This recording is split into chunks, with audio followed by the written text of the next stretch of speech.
We're up to lesson 6 on lessons about Job. Actually, on the lesson 6 to our series, the book of Job, and we're on part 4 of lessons about Job. And so this is basically broken up into sections of lessons about Job, lessons about Job's friends, and we also see lessons about God, and then the end result when it's all said and done. And the book of Job is one of those unique books that it does center on well, there's a few books that center on one person, but this one in particular being one that centers on a person's trial, and then how many lessons there are to learn from it. And also not just lessons to learn from, there are doctrinal aspects of things scattered throughout as far as learning about the Lord and some even scientific things. And so there's quite a few profound statements in Job as well. And so, but the main purpose, the main point, or you could say theme of the book of Job is his life of faith in the face of unspeakable trials. His life of faith is shown, and one of the encouraging things is, and we'll see this a little bit today, is that Job was definitely not perfect in how he responded to this trial. But as a whole, he kept his heart fixed on the Lord as far as his faith in God did not waver, even though there were certain times he said things and had different attitudes that he just should not have had in some ways trying to justify himself.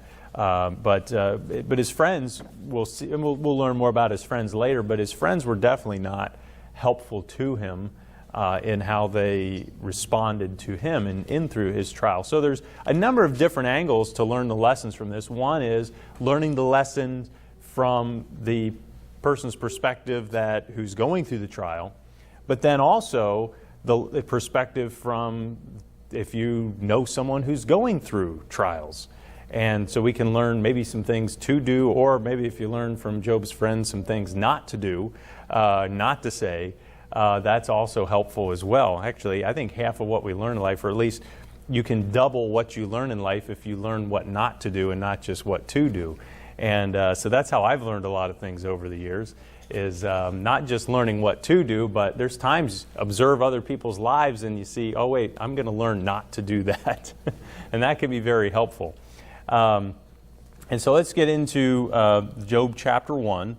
Job chapter 1, we'll see the two sections here today. Number 1 is the first part, Job's faithful response to the trial.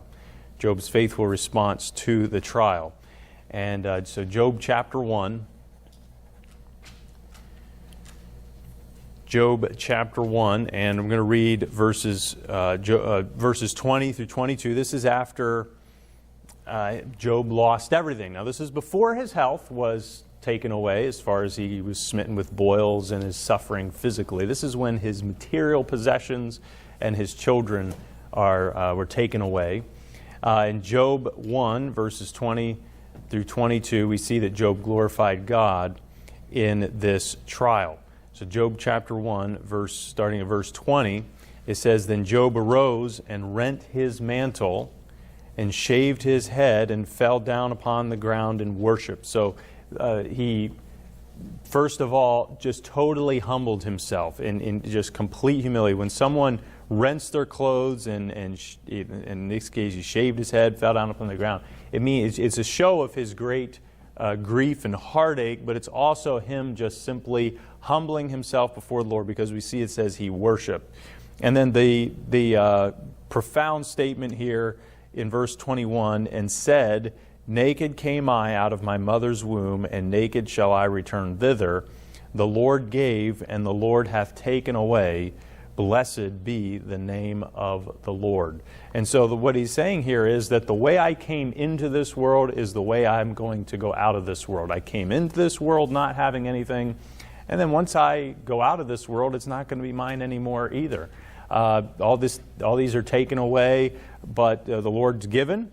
The Lord gave, and the Lord hath taken away. Blessed be the name of the Lord. Now, of course, we see in this case, it wasn't the Lord directly taking these things away from him, but certainly the Lord permitted it. And so it was the Lord's hand that was at work here in giving the devil room to do these things. But what a tremendous attitude that we should have, not just really in the face of trials. Because a person doesn't have this attitude, this statement, in the face of a trial unless they already have their heart in the right place.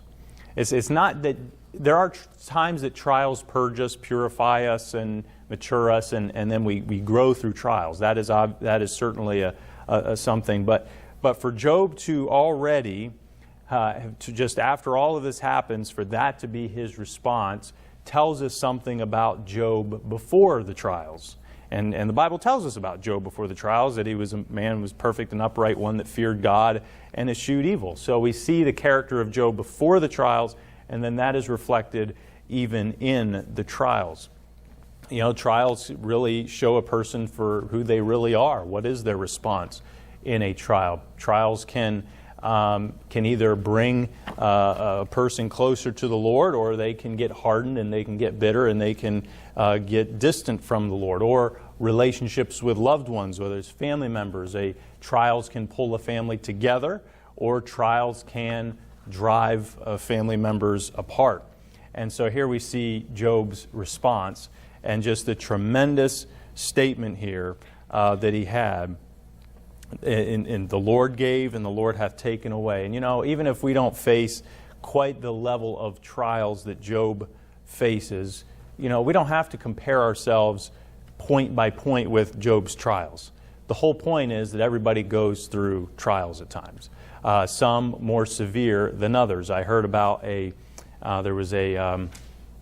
actually someone who's a relative of my wife's side of the family, and on her mom's side, and he's younger than my wife and I, and he's had heart problems and a number of different things. He was in a snowmobiling accident a number of years ago, and all kinds of things. And he's been in the hospital for I think about a week, and is we don't necessarily know them, so we just kind of heard about it, and I've been able to keep up on it because I found a post on Facebook about it, but basically, I mean, he's literally fighting for his life, and he's younger than we are. And his wife is the one posting things on social media to give people updates and thanking them for praying. And so in this is the son of a pastor who has, in some circles, is fairly well known. And so his organs have been shutting down, and his heart is in bad shape, and all of these things. So, you know, that is a trial. That is a major trial. That's a trial for him going through it personally, that he's literally fighting for his life. But then it's also a trial for his wife and his loved ones, his family members. But it's not a matter of comparing the severity of the trial. The point is, everybody goes through trials. And no matter what the severity of the trial is, this is a good attitude to have ingrained in our hearts, is that whatever is given to us, and then whatever gets taken away from us, that we can still come away from it saying, "Blessed be the name of the Lord." And so that is what Job did. He glorified God through it. And then in verse 22, in all this, Job sinned not, nor charged God foolishly. And so then number 2, we'll see then his health was taken. At the first part of chapter 2, when his health was taken, Job refused to curse God. And look down at verses 9 and 10. It says, "Then said his wife unto him," Job 2, verse 9, "Dost thou still retain thine integrity? Curse God and die." But he said unto her, "Thou speakest as one of the foolish women speaketh. What, shall we receive good at the hand of God, and shall we not receive evil?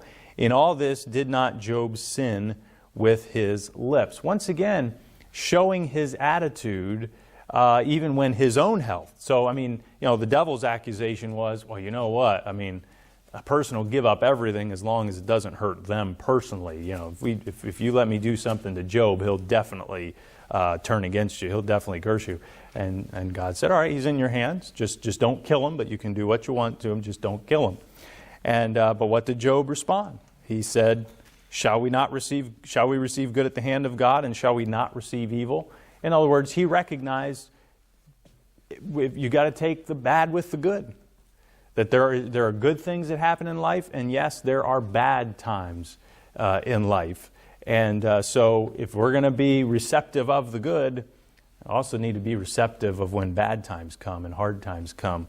And so once again, it says, in all this did not Job sin with his lips. So he refused to curse God. He refused to turn against God. And so we see that in his faithful response to the trial, what was in his heart at that time. I would say, don't wait for a trial to show what your to figure out what your heart attitude is like. Trials definitely grow us. God uses trials to grow us, to bring us closer to Him, to bring Him glory. And so, yes, there are purposes through trials things that can happen in trials that can only happen through trials. But don't let trials be the thing that really shows, I shouldn't say what shows, but what is when you have to decide, what is in my heart? Because oftentimes when you get into that moment, it's people get hasty and impulsive in their thinking and their actions. No, have it settled beforehand what's in your heart and what your attitude is. And that way, when the trials come, recognizing, yes, good comes and bad also comes, that your heart attitude is where it already needs to be. And then number 3, Job spoke unwisely at times when mistreated by his friends, but he maintained his faith in God. Look at Job 3. Job 3 and verse 1. Job chapter 3 verse 1 says, after this opened Job his mouth and cursed his day. So he didn't curse God, but he cursed his day. He basically had the attitude, I wish I wouldn't have been born, it would have been better. And he says, verse 3 says, let the day perish wherein I was born, and the night in which it was said, there is a man-child conceived, and let that day be darkness. Let not God regard it from above, neither let the light shine upon it. So he's not cursing God, but he is having his little moment of lamenting his own life there. And then also in verse 20, it says, which long for death, but it cometh not, and dig for it more than for hid treasures. And I didn't read the whole set of verses there. It kind of goes in the flow, in the context there. But Job is basically wishing, it'd be better if I wasn't alive right now, and it was, that it'd been better I hadn't even been born in the first place.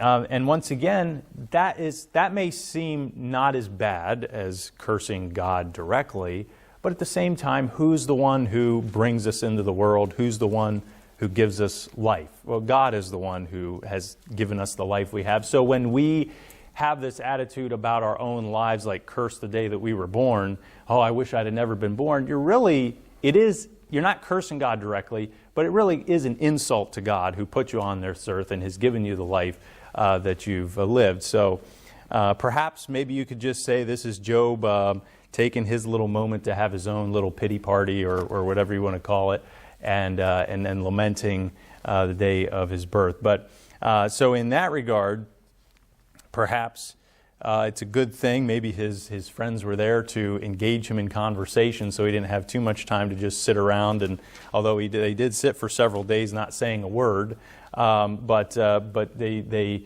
maybe it's that conversation might have been good for him at that time. But as long as it goes, this conversation between Job and his 3 friends, you just wonder how profitable was this conversation when you really look at what they're talking about. They're going back and forth, and just have to wonder. But I love when we get to the end of Job, when God steps in, that's when it gets really good as far as what is said. But that'll be a while before we get to that point. Go to chapter 7. Chapter 7.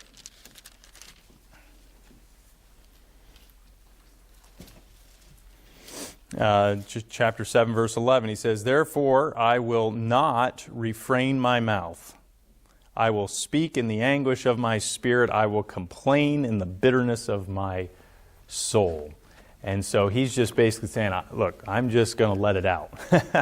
I'm going to let out my complaints. I'm going to let out the anguish. I'm going to speak in the anguish of my spirit.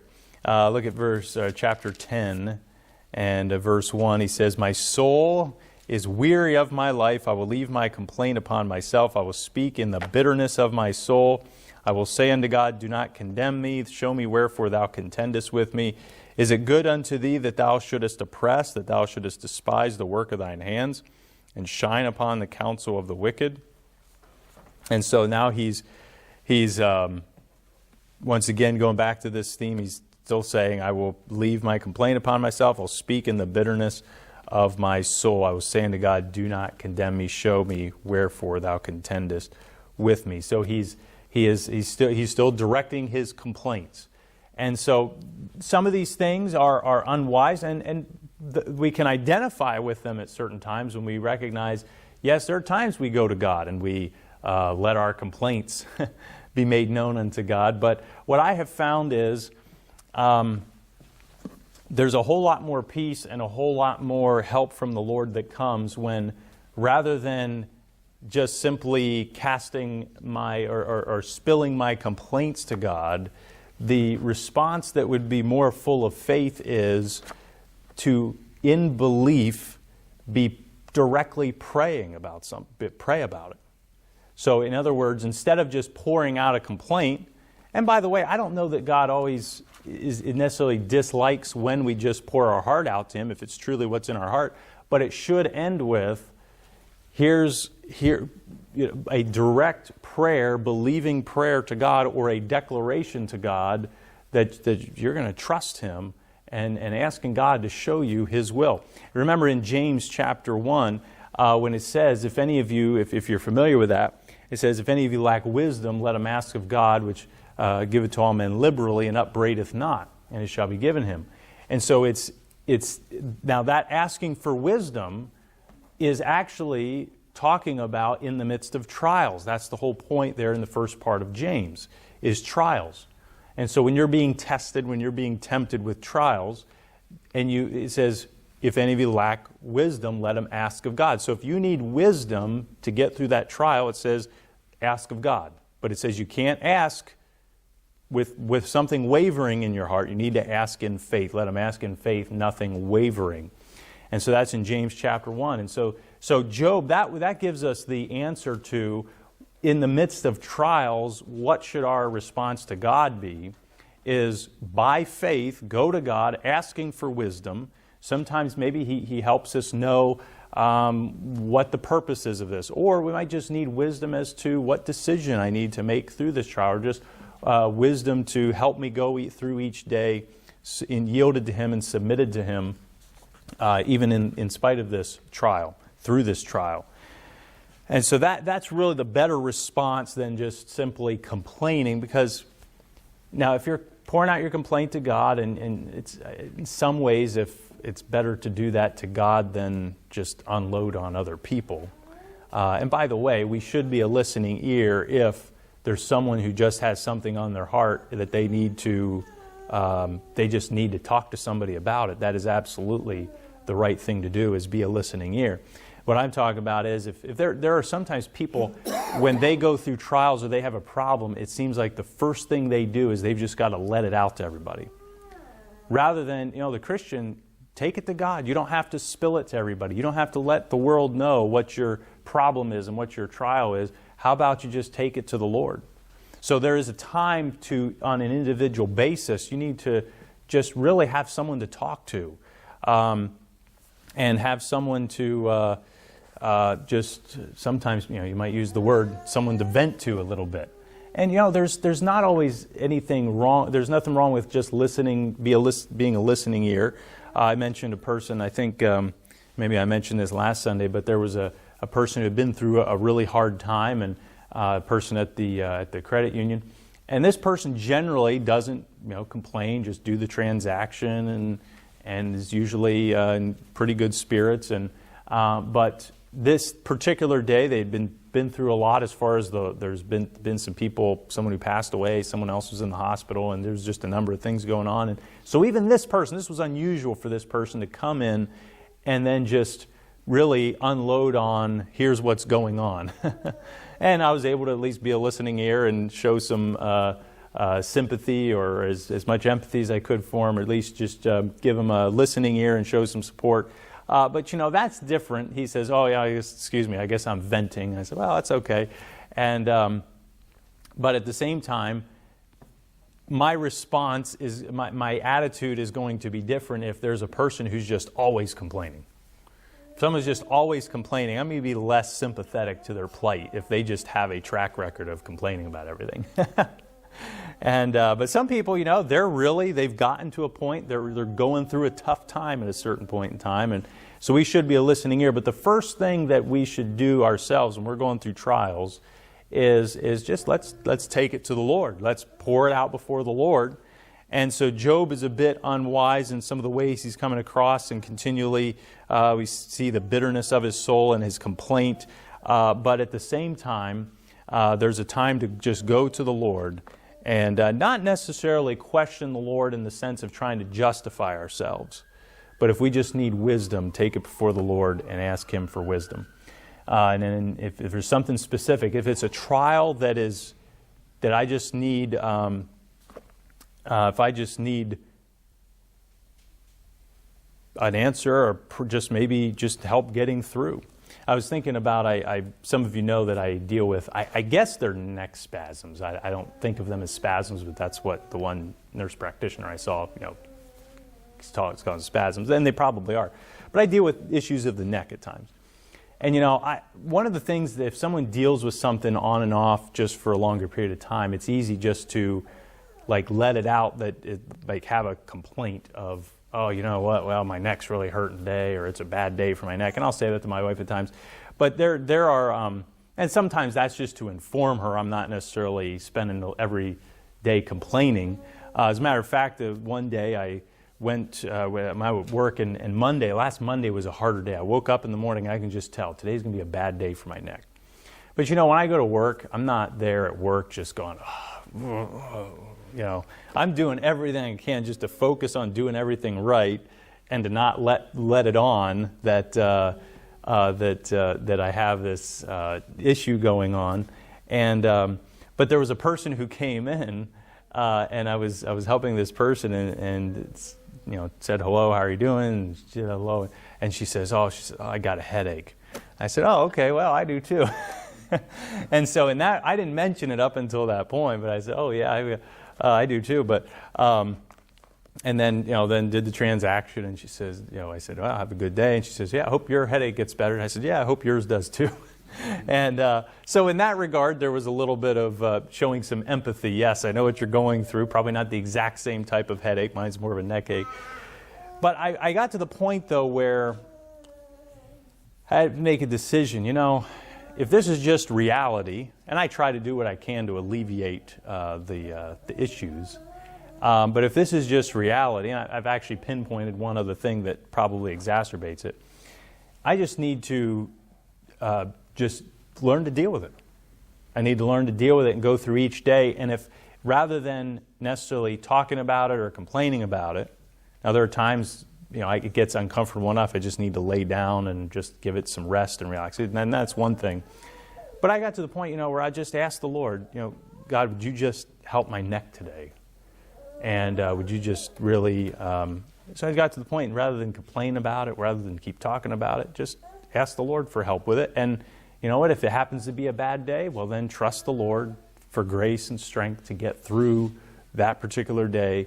And by the way, last Monday, it wasn't a great day, but I made it through the day. My drawer balanced at the end of the day. I guess did a half decent job at the end of the day, talking to someone about a business account, and so I said to the head teller later, I said, I didn't really feel like I did that great of a job talking to this person about it. And I said, at the time I had a headache. And she said, well, from what I could hear, you did a pretty good job. So I said, well, that's good. And but it's just the point is of going through each day and in the trials. And if it's bothering you that much, if something's bothering you that much, just take it to the Lord by faith, asking Him for help with this particular trial you're going through.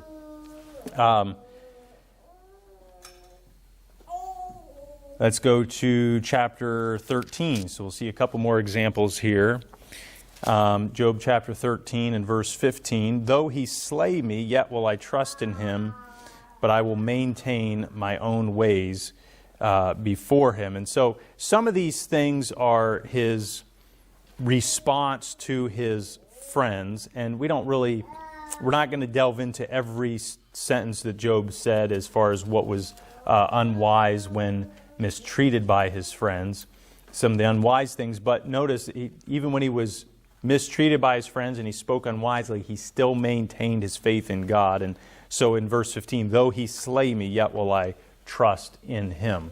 And so he's even though God's putting me through these trials, God's allowing me to go through these trials, I'm still going to trust in him. And then in Job 23, verse 10, 23 and verse 10, this is another profound verse in Job. There's a lot of profound verses, statements tucked away in Job. Job chapter 23 and verse 10.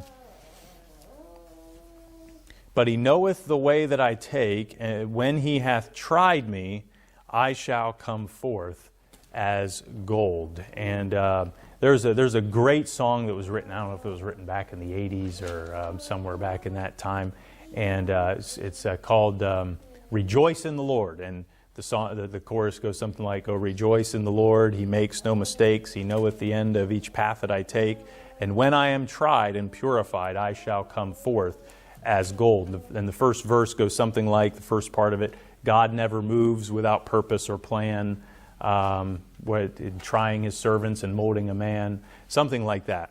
And so it's a great song that really goes along with people going through trials and very, very good. But this statement, when he hath tried me, I shall come forth as gold. That is a lot of the reason. There's two main reasons God allows us to go through trials. Number one is what he does for his glory. What God allows to happen, it's first and foremost for his glory. There are times when he heals people, and it's for his glory. There are times when he doesn't heal people, and it's still for his glory. And we don't always know what God's design is and how he's exactly going to get glory through not healing someone as opposed to when he does heal someone. But that's the whole point of trusting in him. And then the second reason, the main reason why people go through trials is that it does refine. It molds why Christians go through trials is it's meant to refine us. It's meant to purify us, mature us, to grow us, to bring us closer to the Lord. God wants us to trust in him more. And so those are really the two main things. And here, Job recognizes this, that he would come forth as gold. That there's nothing like trials to really purify your life, that you at least what God intends to happen is to really get away that dross, get away that extra stuff that's not worth anything. It's not valuable at all, and get some of those things out of our lives so then we can just focus on the things that are most important. And then number 4, Job directed his questions and complaints to God and relied on God rather than man. Let's go to, since we're close to chapter 31, let's go to chapter 31, and then we'll work backwards.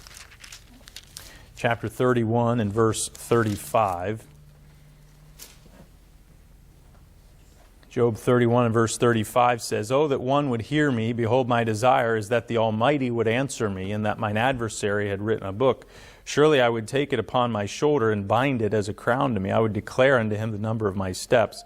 As a prince would I go near unto him." And so once again, directing things to God. My desire is that the Almighty would answer me. And wasn't too much longer or later than that God did answer, and he steps in and with some great, great things. And then Job 23, so let's go backwards to chapter 23. Job 23 and verse 3, it says, "Oh, that I knew where I might find him, that I might come even to his seat. I would order my cause before him and fill my mouth with arguments. I would know the words which he would answer me and understand what he would say unto me. Will he plead against me with his great power? No, but he would put strength in me." And there, actually, verse 7, we could read more. "There the righteous might dispute with him, so should I be delivered forever from my judge." So he's, once again, directing things to the Lord. Now, the first step is to direct things to the Lord. That doesn't mean everything that we say before the Lord is the right thing to say. But I meant to say this in regard to number 3, is that just as Job spoke unwisely at times, it's good hope for us that even when we speak unwisely, or we might have a wrong attitude at a certain time in going through a trial, that doesn't mean it's the very end. Oh, you said just the wrong thing. You had just the wrong attitude at this moment in time. You're finished. That's done. No, it's good. It's good assurance for us. It's a reassurance and hope that, you know what, even when we do speak unwisely, we can still adjust our ways, adjust our thinking, and get back to the right attitude of where God wants us to be. And so Job is a great example of this. And then Job, let's go to chapter 16. Chapter 16 and verse 19.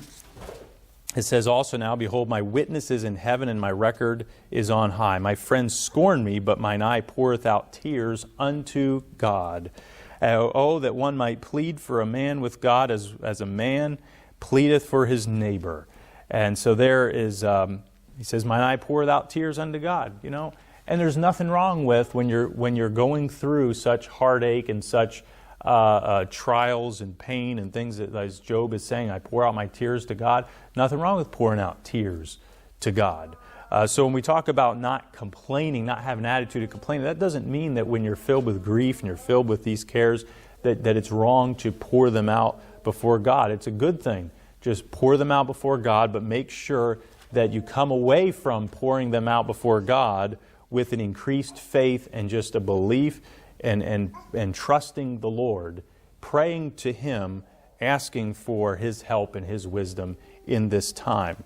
And so it's not a healthy thing to stay in that spirit or that attitude of grief, and then we need to keep going forward step by step in believing God through the trial.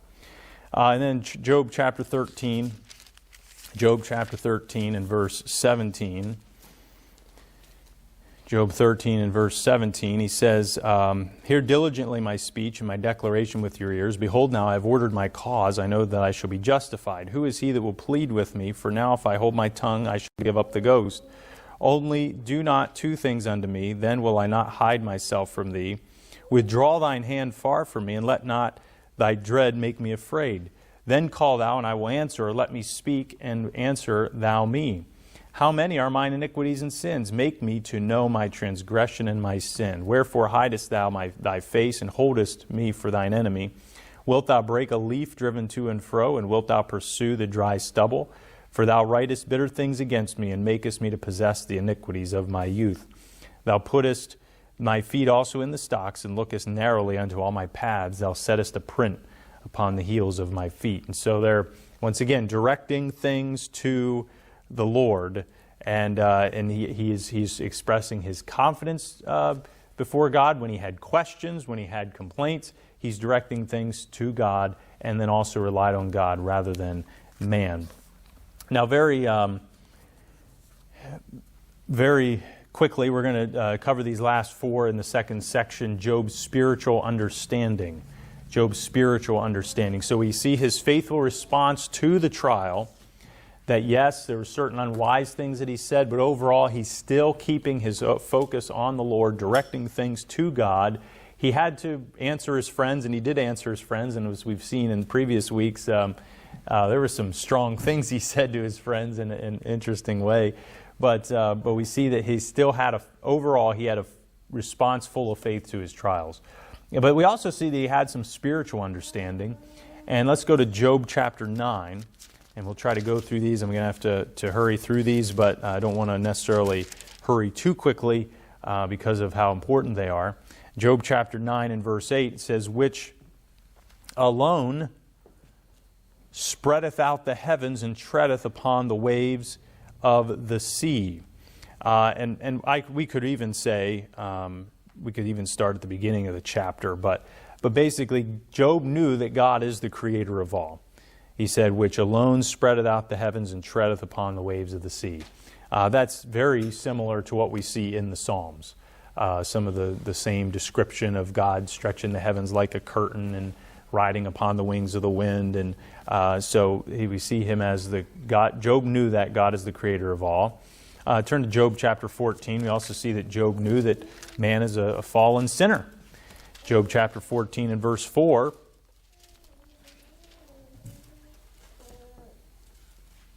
And let's just start at verse 1, actually. This would be important. Man that is born of a woman is of few days and full of trouble. He cometh forth like a flower and is cut down. He fleeth also as a shadow and continueth not. And dost thou open thine eyes upon such an one, and bringest me into judgment with thee? Who can bring a clean thing out of an unclean? Not one.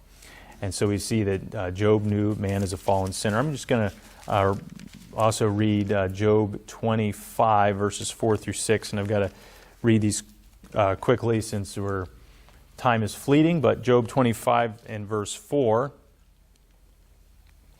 This is actually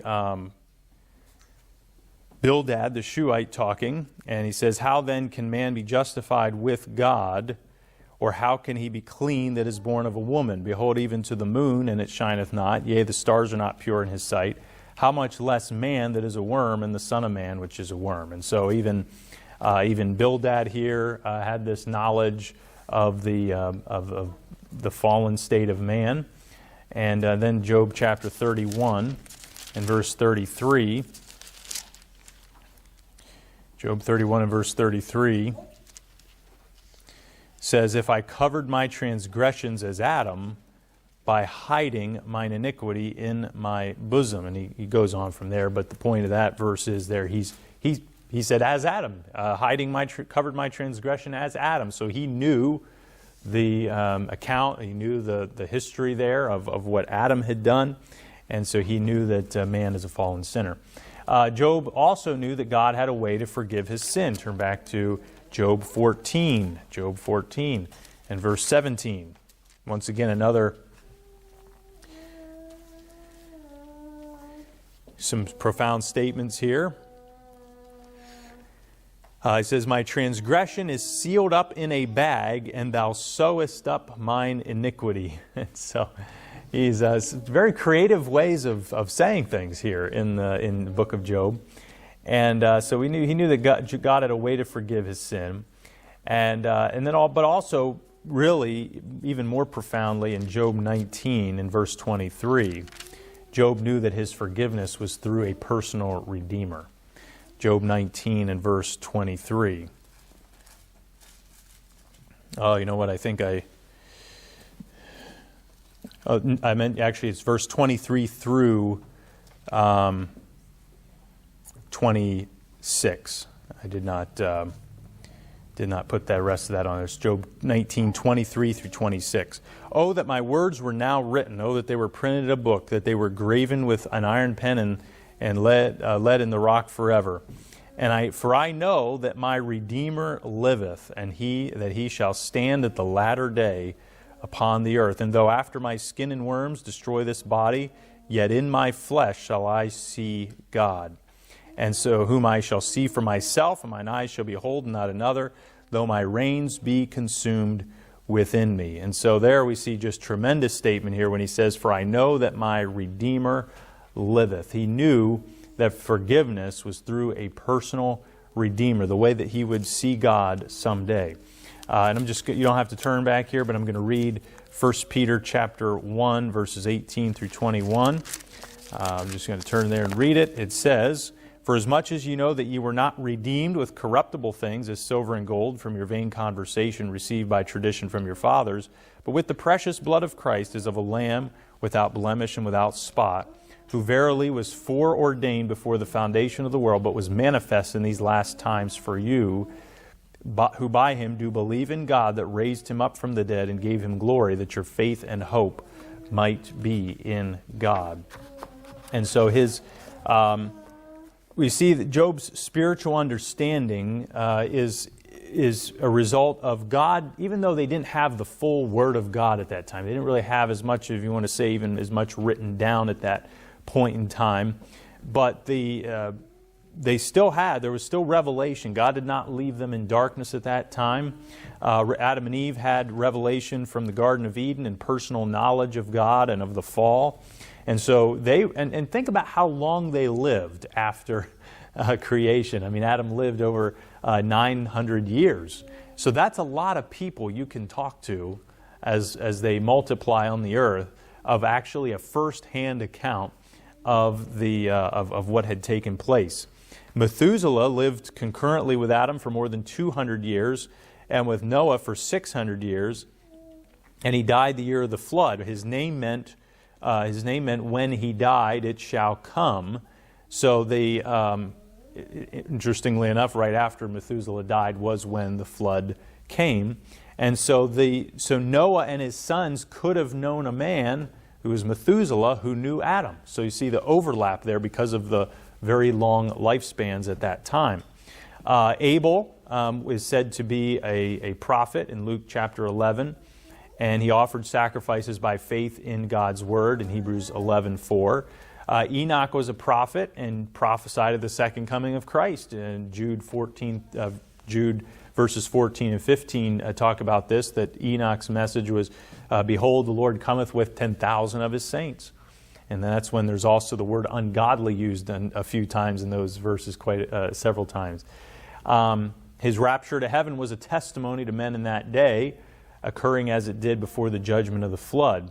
Noah was a preacher of righteousness, the Bible said in 2 Peter chapter 2 and verse 5. He lived for 350 years after the flood. And so there was enough revelation at that time. There was enough knowledge that was there to be passed down. Now, in the Old Testament, they did not have the complete picture or understanding of Jesus Christ as far as how God would provide the work of redemption in its complete fullness. But throughout the Old Testament, there are clues and things that are said. And there are times when the people in the Old Testament, like Job here, he says, I know that my Redeemer liveth. Some of those things are spoken prophetically in such a way that they really didn't understand the full scope of what they were even saying. And just as Abraham said when he offered Isaac, that God will provide himself a lamb. And so he's saying that, but he didn't know the full picture of all the details of how it was all going to play out, but he's speaking by faith in the Lord. And that's how they were saved, is that they were saved, that they were saved by believing in the one true God, believing that they needed to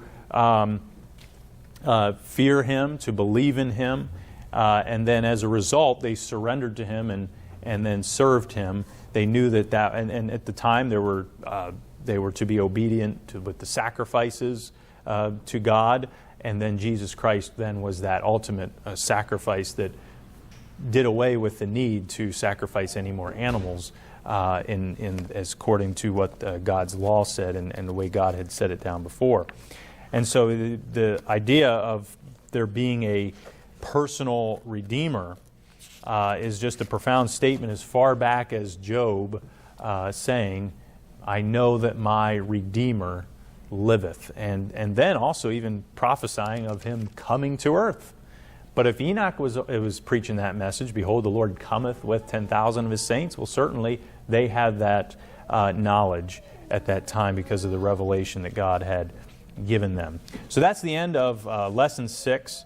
We'll stop. We got to stop right there, and let's pray.